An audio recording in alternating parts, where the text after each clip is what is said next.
I guess that's our cue.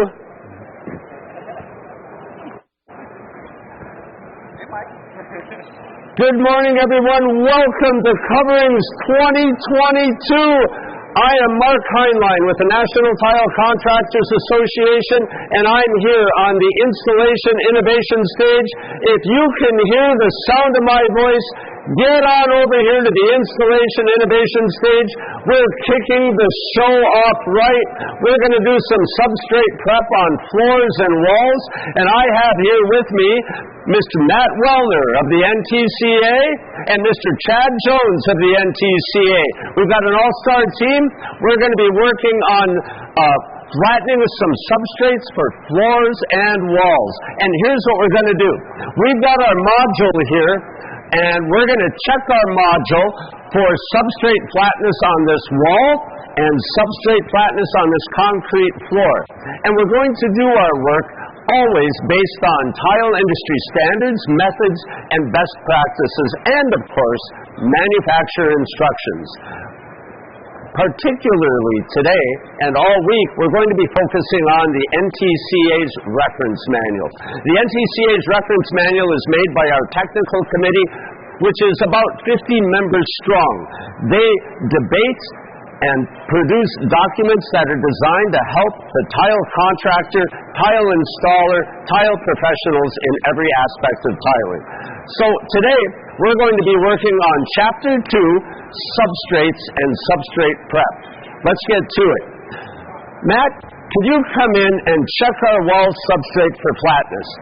Normally, we use a 10-foot straight edge to check for flatness for our walls and floors and the substrates we'll be tiling on. Today, we're going to be installing tiles that are less than 15 inches on any side. So we're checking for a quarter of an inch in 10 feet or an eighth of an inch in 1 foot substrate flatness. Matt, how is it looking to you there? Work out, we've got a dip right here. I've marked this out, that's the hole we need to fill. So what Matt has found is, we found that we have some typical framing involved.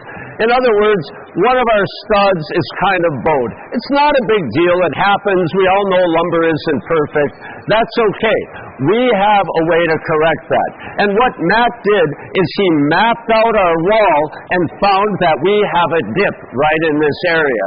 Now, a lot of people might correct this by adding more thin set beneath the tile. That's one thing we see, is that people add thin set, they take thin set away. Thin set isn't the right material for this job. There are products made to flatten or patch a wall, and they're designed so that they go on the wall, they cure rapidly, and they don't shrink or crack, and they don't cost us a lot of money or any time. In fact, they help us make money by being more efficient. So today, the product we'll be using is this one right here. This is a wall-rated, rapid curing material designed to patch and flatten substrates. We've got Chad in the back mixing some up right now, and he's mixing up just enough to get this set. Now, Matt, one of the things we have to do before we apply this product is to dampen our substrate. Matt is back there mixing it correctly with the right amount of water. We don't want our thirsty substrate, like we see in this case, to drag the hydration or the water out of the product that Chad is mixing. So Matt is doing a process that we call SSD, saturated, but the surface is dry. In other words, we're dampening that thirsty substrate and providing just a lightly damp surface. We're not saturating it. It's not a lot of water being added to the patch that Chad is mixing. How's it looking there, Matt? We're good to go. Okay, here's our material. Thank you, Chad. Chad has got our material mixed up. Matt is going to go ahead and patch our wall. So if you take a look at how he's doing this, he's pulling some of the material out of the bucket with a flat trowel. And he's selected a trowel that's designed for this purpose. So what he's doing is using the flat side of that trowel, bringing some of that patch material up out of the bucket, and he's filling that void, filling that unflat portion of the substrate. And when he's done, that wall, and we're just working on the CBU side of the wall. This is a different demo over here. Let me describe this module a little bit while Matt is working. This module has a bunch of sides to it. You need to come back 7 more times to see us work on this module through the course of this show. We're going to be using all sides of this module, building on it, going through all the steps of tiling, but we begin with flattening the substrate because as Cody knows, flattening the substrate is the most important part of the process. If we don't have a flat substrate, and as we're guided by our NTCA reference manual, we're going to have problems. We're not going to have a flat substrate that we will be able to work on to get our tile installed with the right bond coat coverage and lippage free, which is where we want it. Okay. Matt is taking a short screed here. He's applied the material, and he's filled that void that he discovered in the wall that did not meet the substrate tolerances. Now he's screeding it off, and once he gets that nice and flattened off, he's just going to drop the material into his bucket. He'll go ahead and get out of the way, and we'll be able to move on with the rest of our installation. It takes no time at all. In fact, I've timed him. We've been talking for less than 5 minutes. We have all of that work done, and this being a typical thing that we have to do in many, many tile jobs, this is where we become more efficient, we save money, we get our mortars selected properly for the tile that we're installing, we select the right trowel, we put that tile up on the wall, and we will be very efficient. I want to ask our manufacturer of this product, Mr. DeMello, about how much time do I need before that is ready to tile? Can you tell me? Tile over that in about an hour, hour and a half. So I could tile over this in about an hour and a half. Now, being a successful tile contractor, we all know that we're able to organize our work. So we're going to go ahead while that's curing and move down to the floor. Thank you, Mike. We appreciate that. Okay, so in that same period of time, if this was a wet area, we could go over it with a waterproofing layer and get that waterproofing in and then begin to tile. All right, while that's curing, let's move on to our floor. Matt, check our floor for flatness. We have a concrete floor here. How is that looking?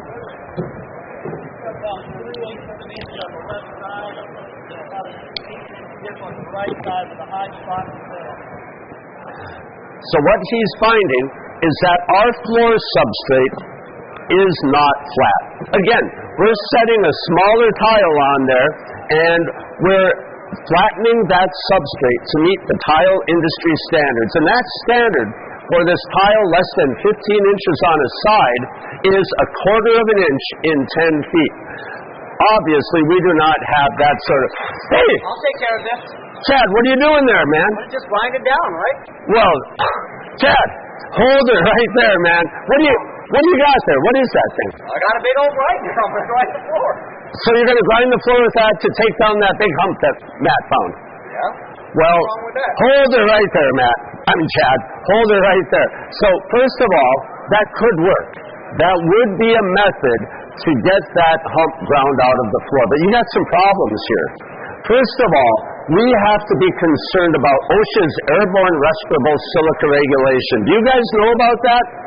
If we put this grinder just like it is on a floor, we're going to create lots of dust, Chad, right? Dust everywhere. And when we breathe that dust, it gets into our lungs and locked in there, and we get something called silicosis.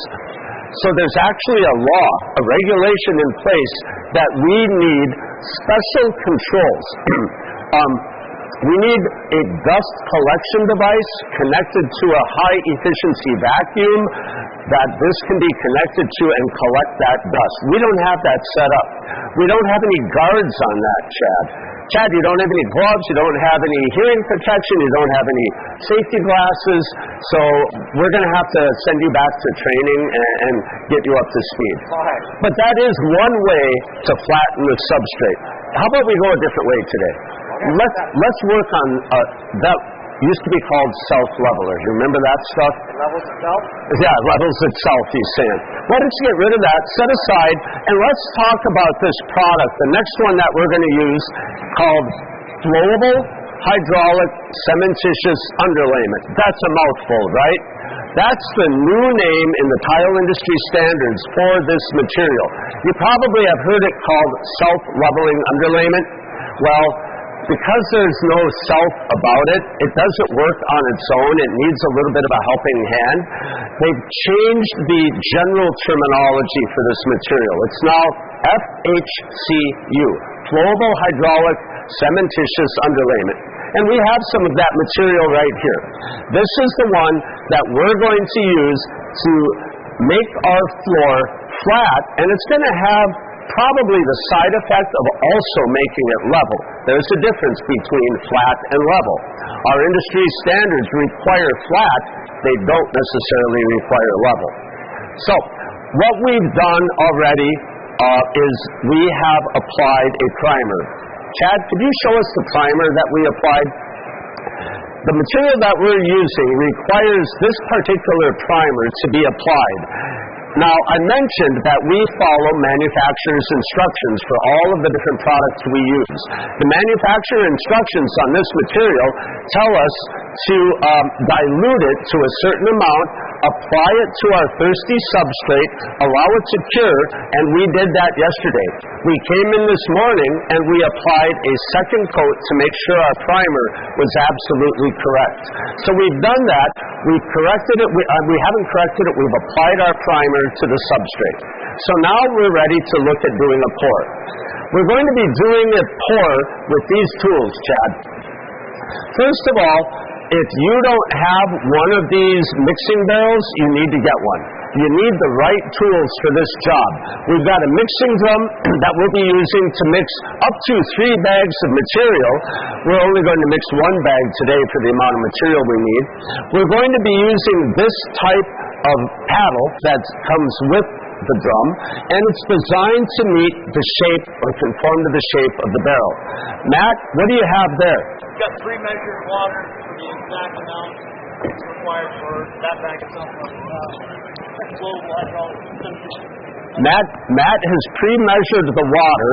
I believe we have 6 quarts of water in there because we read the instructions on the back of the bag, and it tells us to measure the water specifically for the amount of material that we're going to use. We're going to mix 1 bag of material with 6 quarts of water in this barrel. Guys, would you go ahead and get that going? And show us, before you take off though, we're going to mix it with a mixture like this. One of the other requirements is that we mix the material at a high rate of speed. High speed is in the neighborhood of 1200 RPMs. This particular tool has a 2-speed transmission. Low speed, that's about 300 RPMs. High speed, that's 1200 RPMs.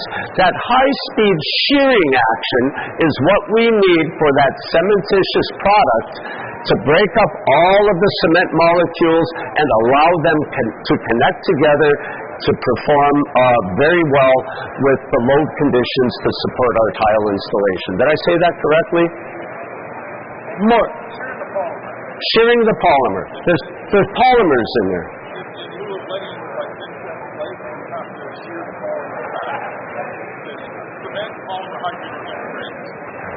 A manufacturer is telling us that this has polymers in it, and they need to be sheared, and then they'll come together in a rapid fashion. Just like our rapid setting patch material, this material cures very rapidly. So there is no slake time like many thin sets require, right, to properly hydrate the water into the powder. This material doesn't have that. If we let it set in the bucket or the barrel, it's going to start curing, developing heat, curing, and we're going to have a problem. We need to keep it flowable. So those guys are back there right now mixing it up with that 6 quarts of water. They're going to bring it out here. We're going to pour it on our pre-primed substrate, and we're going to use some of these tools to help it flow. Because, like I said, there is nothing self about this material. It'll try to achieve level. It will try to achieve flat on its own. But we need a tool like this, a gauge rate, that we give it a helping hand. And how this works is, there's a couple of nuts here, and we can pull out these little skids and bring them out from here to here to use this like a snowplow. If any of you know what a snowplow is, that's what we have where I live. And we're going to have this thickness of material from this point to this point to help push it around on the floor. That's how this tool works, and we'll use that once they get the material out. You'll see how it works. But what I need to do first is a couple of things. These guys are already ready. I need to provide a perimeter joint, a soft joint around the perimeter so that I am not flowing hard up to our substrate. I want to have a 1/4 inch change in plane soft joint. The purpose of that is when this wall moves, or this floor moves, or this structure moves, that movement will occur in that zone. That's called a soft joint. That's required by the tile industry standards. The next thing I need to do is I need to dam our surface right here. If I don't have a dam up there, it's just going to flow out here on the stage. So we need to take care of that. Matt is doing that right over here. We're going to put a couple of layers of the salt-sticky foam on it. That's one way to do it. A lot of people use spray foam. Another way to do it is to build a little dam out of wood, perhaps. Whatever you need to do. Matt, how are you doing there? Good. Okay.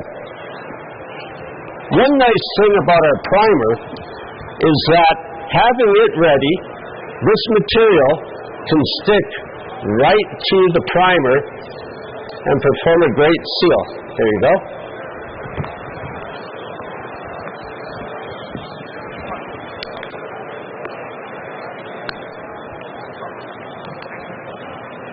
We're just about ready.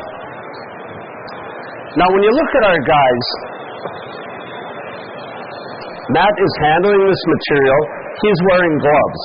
We like to have nitrile gloves on to protect our skin. We like to use safety glasses to protect our eyes when we're working. We are wearing knee pads to protect our knees. We want you always to be safety conscious. Now, I screwed up a little bit. I'm going to tell you where I screwed up. I should have had this all done and ready. That material is out here ready to pour. I'm making that material wait in the barrel there. That's my fault. It's going to be fine, but when you pour this, you want to pour it into a wet edge. You want to keep it flowing like one big pour. So if you had a big pour, multiple barrels, you would get your plan ready, you'd pour one barrel, and then have your crew come in and pour that second barrel right into the wet part of the first. Okay, guys. So Matt and Chad are going to do, they're working as a team. They're carefully flowing the material onto the floor, pouring it in, and bringing it as a team to the side. They're giving it a helping hand, filling that trough, filling the floor, and they're going to see if it'll take that full bucket. The coverage on this is somewhere in the neighborhood of about 12 square feet, about 1/4 of an inch deep. So we do our math with that simple calculation that we find on the back of the bag. We mix enough material to get the job done. We buy enough material. We have it all stacked up in advance, and we pour it. Now, NTCA does a lot of full-day training programs across the country. One of our programs is a substrate prep program.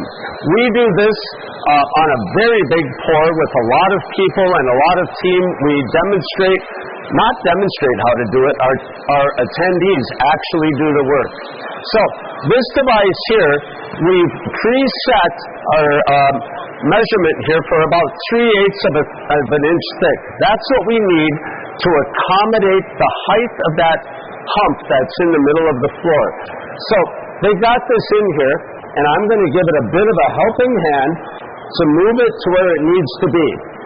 I don't know if you can see this, but you can see the blue part has grabbed that leveler, right? And now I'm causing it to make it flow where it needs to go. I want to be careful so that I'm not overworking it. And I'm just getting it so that it hits all of the edges, flows a little bit, gets to where it needs to be. Okay, let's take this off. I'm changing tools. Here you go, sir. Can you see that we put a little bit of the powder over here in the corner? That's a great practice. We didn't really get a good seal with our tape, so using that powder kind of helps serve as a dam so it doesn't flow out. Really super simple thing to do. We've got a little bit going on there. We've got an eyeball on that. If this was a second story or you had a basement beneath there or it was above a garage and you missed an electrical conduit or something and you filled that up, wow, it could flow down and fill the electrical system. It could flow into an air conditioning system. This is something that you need to pay attention to have all of the little places, the holes, the voids that it could evacuate into. You don't want to fill it up. So the next thing we want to do is we want to use this smoother. This smoother has one purpose in life, and that's to break the surface tension of this material. We mixed this bag with 6 quarts of water. That's a lot of water. So you know how when you drop a drop of water on the floor and it just kind of sits there as a little bubble, and if you touch it, it smooths out? That's what this is going to do. We're just going to go ahead and place this smoother very gently. You see how I'm holding it with just my fingers? I'm bringing it just very gently. I'm not moving the material. I'm just breaking the surface tension of the material. Now, if this was a much larger floor, I'd be able to walk right through here with those shoes that Matt is going to hold up. I'd put these on my shoes. They would allow me to get out onto the pour so I could work with this and break the surface tension very smoothly all through the surface of the pour. Is this making sense? Okay. It's a little hard to do in this small area, but you can see that I am not at all interested in moving the material with this. I am only interested in breaking the surface tension. There you are. So now, in exactly 21 minutes, we have done a typical tile job where we have patched the wall, we've checked our substrate for flatness, we've selected the right material for the job,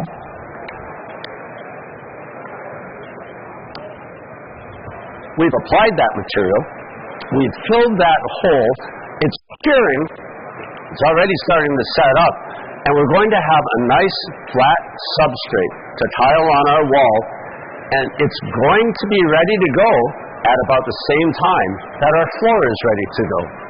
We had to do all of this work to make sure that when we mix our mortar, when we select our trowel, when we trowel in the right direction, we get our tile on the floor, we're going to be very, very efficient in getting the right bond coat coverage and the right amount of lippage, which hopefully is 0. There are some standards for allowable lippage.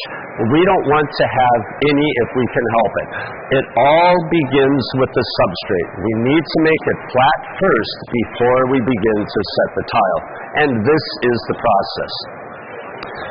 Grinding, like Chad wanted to do a few minutes ago, is one way to do it, but we need to be prepared to make sure that we're ready to grind to meet the OSHA airborne respirable silica regulations. We also have to meet the airborne silica regulations when we're mixing these powders. We need to have that vacuum I described. We need to have a suction device to suck the dust out of the air so we're not breathing it. That is an entirely different program that I'd like to teach you one day.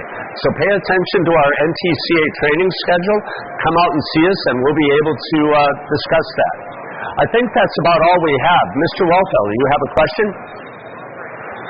On bond breakers? So bond breakers, Mr. Wolfel brought up, we need to take a look at our surface here.